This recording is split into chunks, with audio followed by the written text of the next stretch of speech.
Anda batuk, kerap bersin, tidak bermaya dan tidak sedap badan. Hidung pula rasa berair dan tersumbat. Anda terasa yang anda demam. Apabila ubat-ubatan yang diambil tidak meredakan gejala-gejala demam biasa, bangun pagi anda mulai diiringi dengan sakit kepala dan rasa berat pada bahagian muka. Selepas doktor mendengar sejarah gejala, memeriksa bahagian muka, dahi dan mungkin menjalankan sinaran X pada bahagian sinus, anda disahkan mengidap penyakit sinusitis. Di kalangan masyarakat setempat, ia lebih popular sebagai resdung dan sangat biasa terjadi di kalangan rakyat negara ini. Resdung atau sinusitis. Resdung atau sinusitis adalah keadaan di mana rongga sinus mengalami keradangan. Sinus ialah rongga udara yang terletak di dalam tulang muka di sekeliling hidung. Terdapat 4 sinus utama, iaitu sinus frontal, sinus maxilla, maxillary, sinus ethmoid, ethmoid, dan sinus sphenoid, sphenoid. Sinus diselaputi dengan mukosa dan sebarang lendir, mucus, yang terhasil dari sinus ini akan disalirkan ke hidung. Resdung. Keadaan ini menyebabkan selaput mukosa pada hidung dan sinus membengkak yang menghalang aliran keluar lendir. Lendir yang tersumbat dalam rongga sinus ini mendedahkan sinus kepada jangkitan dan menyebabkan kesakitan pada muka, penghasilan nanah dan lain-lain. Punca resdung. Jangkitan sinus boleh disebabkan oleh bakteria, virus atau fungus. Faktor risiko resdung. Alahan, ketumbuhan pada hidung atau polip, septum hidung yang bengkok, jangkitan pada gigi, terdedah kepada bahan pencemar seperti asap rokok. Tanda-tanda resdung, sakit atau bengkak di sekeliling mata, pipi, hidung atau dahi, hidung tersumbat dan kesukaran untuk bernafas. Keluar lendir pekat kekuningan atau kehijauan dari hidung atau di belakang tekak. Sakit pada gusi atas dan gigi. Kurang deria bau dan rasa. Nafas berbau. Kami sebagai tim production Fudusia Archive telah memilih tempat Al-Ansar sebagai lokasi penggambaran kami untuk mengungkap segala yang berkaitan dengan penyakit resdung dan proses rawatan yang ada untuk merawat resdung ini. Saya kini berada di Pusat Terapi Al-Ansar Health yang mana ianya terletak di Seksyen 13 Shah Alam. Jadi jom kita ke sana.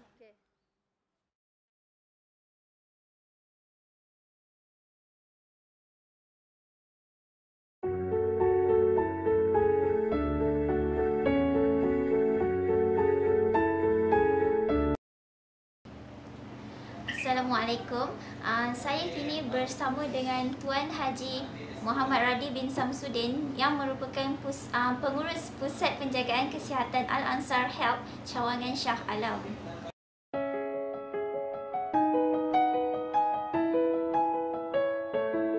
Fahamkan resdung mempunyai beberapa jenis.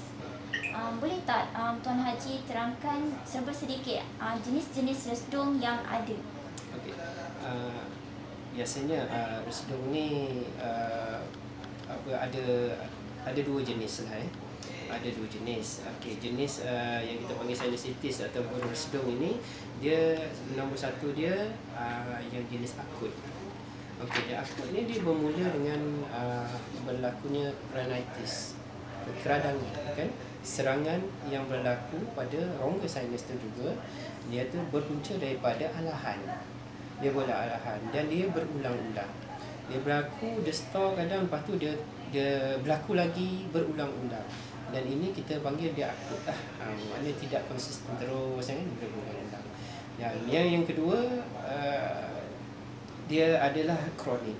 Iaitu kesan daripada akut yang pertama tadi tu dia berlaku berulang-ulang dan lama-lama dia menjadi kekal, menjadi berterusan tadi. Jadi dia dah menjadi pengidap kepada masalah residue dan kronik.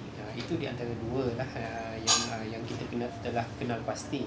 Jadi antaranya kalau yang akut tu ciri-cirinya biasanya dia bermula dengan keradangan tu, hidung dia berair kan, tersumbat. Jadi dia dah sakit kat bahagian-bahagian muka dia tadi kan, pipi, muka, kat dahi dia ada kan. Okey, biasanya dia akan berlaku waktu pagi atau dan mula kurang waktu petang. Biasanya bila dah matahari naik, dah mula panas, dia mula kurang. Tapi kalau konsisten dia dalam keadaan sejuk dan berhabuk ataupun ada bulu-bulu binatang, itu dia akan berterusan. Dan yang kronik ni pula, dia tanda-tanda dia mula kegatalan tu berterusan. Mata gatal, telinga gatal, berkahak, berhingus kan, mungkin agak pekat kan. Lepas tu dia mula efek pada anggota badan. Mata dah mula menjadi kabur. Lepas tu sistem saraf kepala dia dah mula ada masalah dan berlaku orang kata sehingga sakit kepala yang berterusan. Ini di antara dua jenis yang kita kata akut dan juga dia yang agak kronik tadi. Pada kebiasaannya, penyakit restung ini selalunya berpunca daripada apa? Okey. Penyakit restung ni biasanya dia bermula dengan sesama dululah. Dia sesama, lepas tu berlaku alergik ataupun alahan yang berterusan kan. Dan seterusnya dia menjadi kekal. Ini dipunca daripada virus tadi lah. Virus, bakteria dan fungus. Dalam kepala kita ni dia ada cecair dan otak kita akan baca apabila benda asing ini masuk. Dan ini adalah sejenis sistem pertahanan badan kita juga. Dia memerangkap bakteria, virus dan fungus itu daripada merebak. So, tetapi berlaku keradangan pada sistem pernafasan kita ni menyebabkan lendiran itu tidak dapat dirembeskan keluar. Ini di antara punca-puncanya lah yang menjadi dia restung ini menjadi satu penyakit bagi seseorang. Dan juga dia disebabkan faktor-faktor tak normalnya, abnormalnya rongga di sini. Dia agak bengkok, dan bila ada bengkok biasanya mereka lebih mudah untuk dapat dia lah kan. Okey, dalam keadaan yang macam ini tadi ni, dia berkait rapat juga dengan keadaan gaya hidup seseorang. Dan jadi gaya hidup ataupun kita cakap pemakanan dia, pemakanan ni menyumbang yang lebih banyak lah daripada lifestyle dia, gaya hidup dia. Gaya hidup yang tak sihat maksudnya kan, suka merokok kan, dia suka duduk di tempat yang tidak udara yang tidak bersih, yang kata membela binatang peliharaan yang banyak. Lepas tu tidak ada exercise kan, makan makanan yang tidak menyihatkan badan, makan yang proses kan. Jadi bukan makanan yang segar tetapi makanan proses dia itu kan, dia makan berterusan, dia ada chemical kan yang menyebabkan toksin yang berlaku. Jadi yang keadaan ini dia menyumbang, dia bukan satu faktor sebenarnya. Ada faktor tolakan dan faktor tarikan yang itu berlaku untuk cetus menjadi dia sejenis penyakit. Yang penyakit itu fokus di rongga-rongga sinus kita ni, yang kita gelar sebagai sinusitis ataupun restung tadi.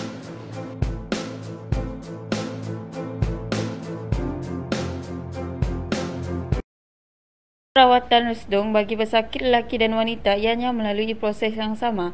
Bagi merasai sendiri pengalaman rawatan restung, Dayang tampil menjadi salah seorang sukarela untuk menjalani rawatan ini.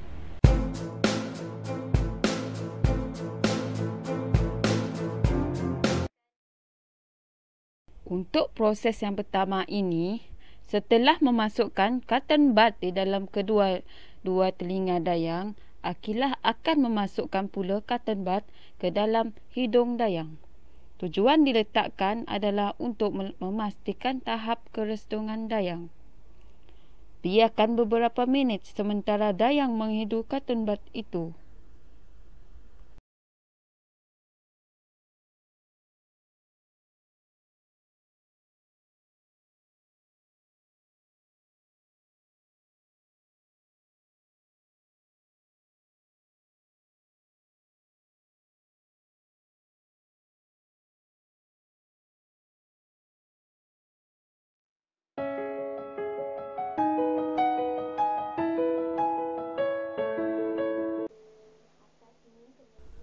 Untuk proses kedua pula, setelah beberapa minit sambil segala lendir-lendir di dalam hidung dayang, Akilah mengurutkan dahi dayang secara perlahan-lahan untuk proses rawatan resdung ini. Setelah itu, Akilah akan mengurut secara perlahan-lahan kening dayang untuk mempercepatkan lagi proses mengeluarkan segala lendir-lendir yang ada di dalam hidung dayang. Ini terbukti bahawa dayang mempunyai masalah resdung yang teruk setelah ia mengeluarkan banyak lendir-lendir yang tersumbat di dalam hidung dayang di dalam beldi yang telah disediakan.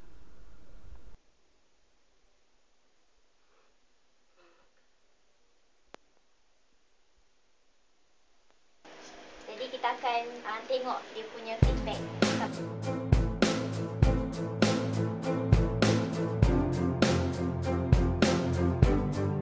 Pada mata kita, dan selain itu dia bagi mengurangkan ketegangan lah pada mata kita. Okey. Ini urutan yang membantu lah. Ni kena buang dulu kan?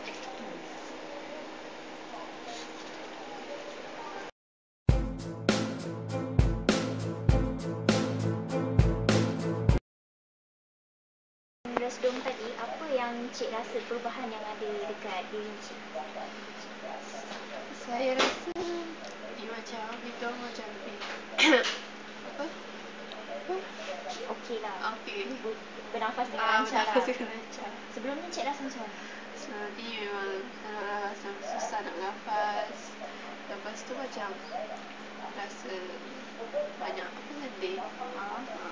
Pagi tu mesti akan minum bersih kan?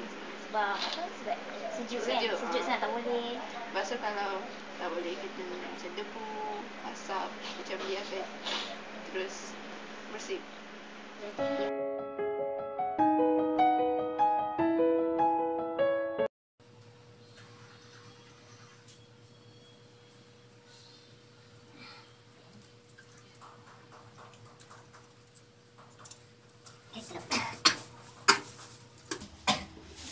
Okey lah.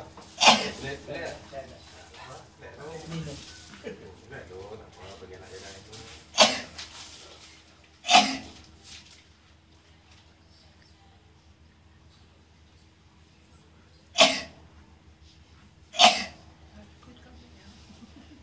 Proses ni ini untuk proses apa pula? Ini second stage. Tadi kita keluarkan resdung yang first layer yang kat luar je, tersedut. Yang ni kita pakai cotton bud, dia masuk ke dalam lagi. Mana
Kalau pagi tu jangan cari lah. Mesti kena cerca mata dulu. Silau abang kuat. nampak dekat mata tu ada apa? Ada circle putih. Putih. Abang perasan Apa fungsi spek ni sebenarnya? Spek ni macam ni. Bila kita buat terus background ada dia connection dengan mata. Okay, bila ada connection dengan mata, macam mata merah, mata gatal apa semua. Jadi kat sini kita buat urutan untuk mata lah supaya untuk release mata tu letih ke apa ke kan.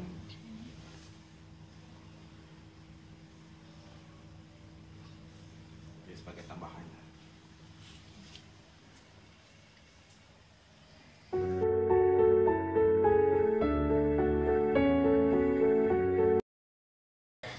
Ada tak tips untuk mengatasi masalah restu?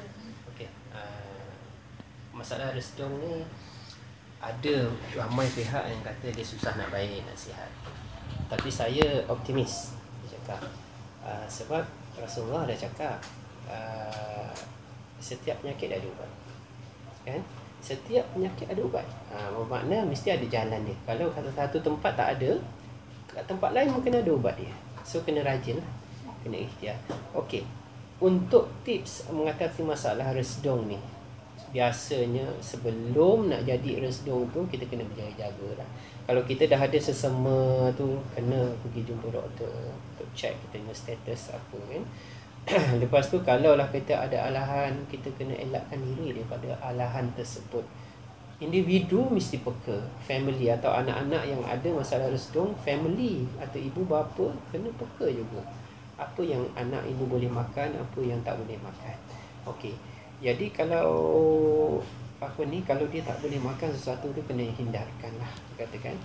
Lepas tu kalau lah kata dah sakit, jangan buang masa, jangan tunggu sampai dia merebak.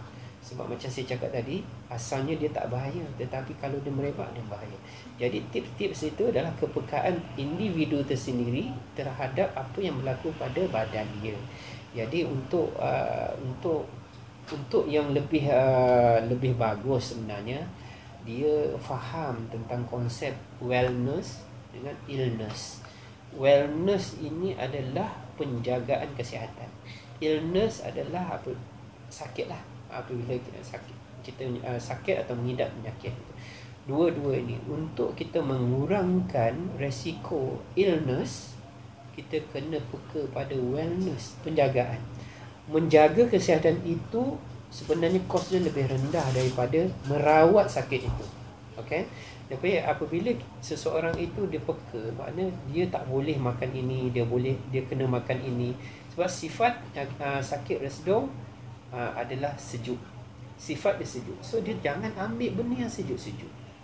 Dia kena ambil yang panas-panas atau makanan yang sifat dia panas, bukan makanan panas di api Itu salah satu. Ni sifat dia memang panas. Terutamanya makanan sunnah lah. Bagi saya ini dia ada tip-tip yang penting. Dikatakan concern dengan makanan sunnah dan dia akan menghasilkan kesihatan yang baik. Kenapa saya nyatakan makanan sunnah? Sebab kalau kita fikir semula, makhluk yang paling dijaga oleh Allah Ta'ala adalah para rasul. So dia daripada dia bangun tidur sampai dia tidur balik, semua kehidupan dia dijaga, dipantau. Makna apa yang Rasulullah makan itu yang terbaik. Ini adalah wellness, wellness. Jadi untuk wellness ini, apabila dia sebenarnya hubung rapat dengan illness. So apabila kita dah mengidap, katakan ditakdirkan Allah Ta'ala kita mengidap sinus, dia dah mengidap. So kena rawat cepat. Kena rawat dan konsisten, berterusan. Okey, apa yang boleh, apa yang tak boleh, itu kena peka. So apabila dia dah sihat, kadang-kadang dia tanya kat saya, sampai bila saya nak makan benda-benda ni semua kan? Okey, sampai mati. Kata, sebab apa saya cakap? Sebab dia berkait rapat, illness dengan wellness ni berkait rapat. So apabila kita dah sihat, katakan, perlu tak kita makan lagi makanan yang meningkatkan kesihatan ni? Perlu jawapannya, tetapi dalam bentuk yang berbeza. So dia akan pergi kepada wellness balik. So kita sayang dengan kesihatan kita kan. So mesti wellness kena come back. So wellness ni mudah je lah. Apa yang masuk dekat tekak kita, yang berapa inci saja ni kan. Jadi kalau biasa kita titik beratkan sedap, tapi tak kurang titik beratkan sihat. So apabila dia masuk kat sini, kalau sihat, semua yang berkhasiat, nutrisi tinggi, sifatnya detox, semua boleh meningkatkan sistem imun kita, maka bermanfaatlah badan kita, sihatlah badan kita. So apabila kita tak peka pun benda ni, fast food lah, junk food lah, apa semua masuk kat dalam badan kita, lepas tu dia akan efek pada sistem badan kita dan dia akan menyebabkan masalah resedung ini tak ada penyelesaian. Itu dia antara tips-tips lah. Okey, jadi kita sudah sampai ke penghujungnya. Terima kasih saya ucapkan kepada Tuan Haji kerana sudi berkongsi serba sedikit mengenai penyakit resedung dan sudi juga berkongsi sedikit sebanyak mengenai kaedah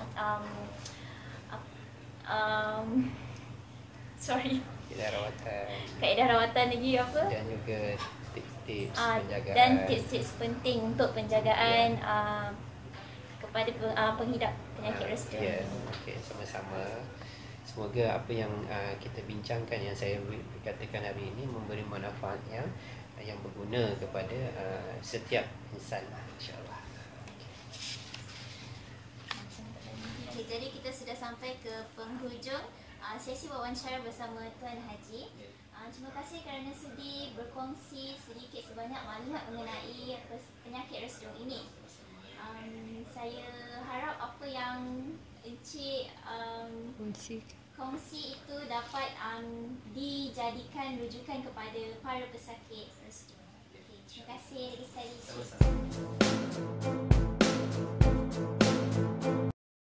Saya nak tanya daripada mana Pak Cik tahu Al-Ansar Health ni? Daripada mula. Daripada siapa Pak Cik tahu? Anak. Daripada anak. Dia tahu daripada mana, tahu tak? Tak pasti, tapi dia bawa bagi dia datang sini. Oh, dia bawa pasien datang sini. Yang pertama lah. Ni kira yang kedua lah. Ni yang kedua kali pasien datang sini. Okey. Sebelum buat rawatan resedung tu dengan selepas tu, ada rasa tak perbezaan dia macam mana? Masa dulu lah. Tak, yang tadi, yang tadi. Sebelum ni? Dia rasa lawas sikit lah. Rasa dah boleh bernafas dengan ni lah. Rasa ringan lah sikit. Ringan sikit. Okey.